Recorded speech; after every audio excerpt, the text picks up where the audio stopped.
Hello everyone, welcome back. I made another free preset here. It'll be in the description below.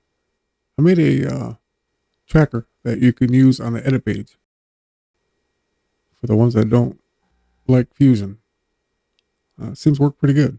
This is a series of a few of them that I made. This one here is a 3-spot blur. You can do one, two, up to three, one at a time or two and then three.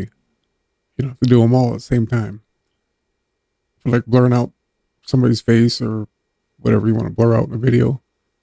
You can put this on an adjustment clip or right on your media. Either way, we'll put it on an adjustment clip.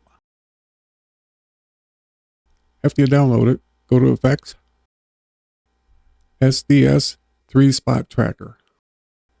Drop it on, and by default, you'll see one spot in the center that's blurred.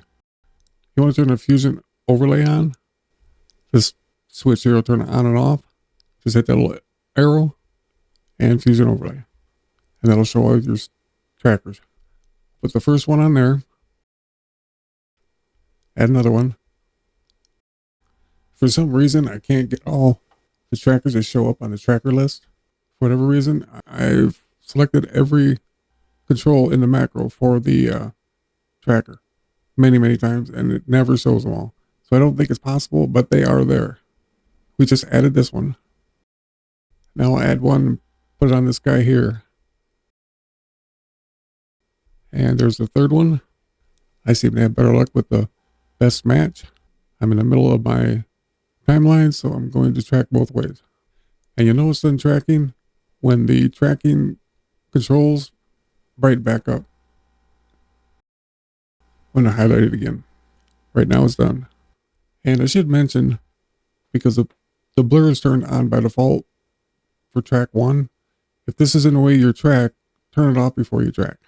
You do that right here. Also, you can invert the mask. You could do each one individually, but you can only do one at a time.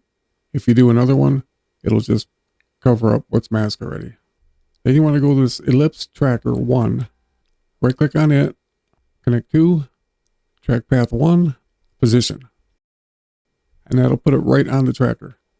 If you want to offset it, you have the ellipse 1, 2, and 3 offsets, X and Y. I'm going to move it up a little bit and make it larger.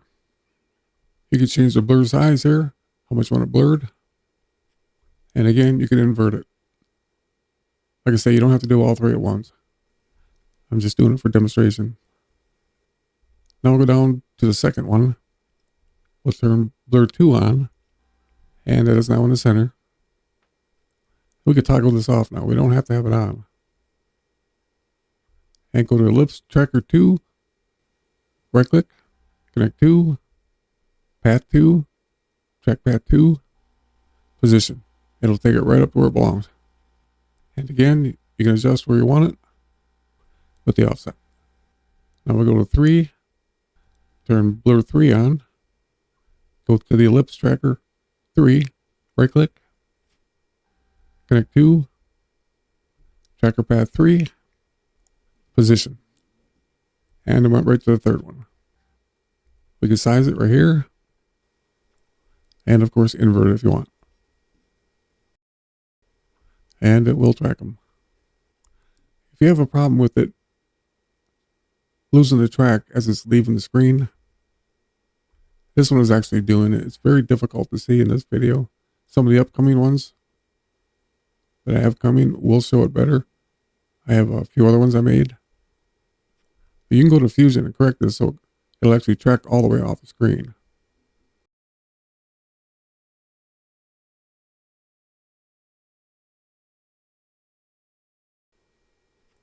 Over your spline, I want to find track 2 and select it.